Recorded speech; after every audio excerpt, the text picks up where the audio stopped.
రుణమాఫీ కథ చెప్పి నేను బంద్ చేస్తా.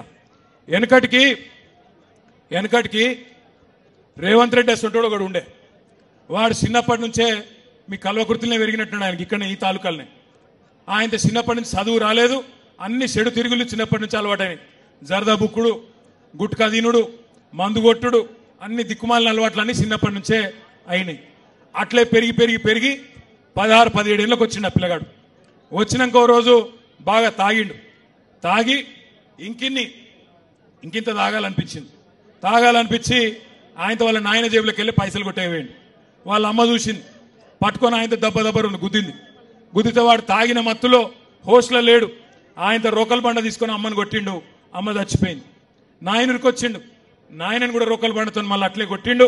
నాయన కూడా అక్కడనే చచ్చిపోయిండు. చచ్చిపోతూ పోలీసు వాళ్ళు ఊకోరు కదా, చంపేస్తే ఆయనతో తీసుకుపోయి జైల్లో పెట్టిర్రు. ఇక జైల్లో పెట్టినాక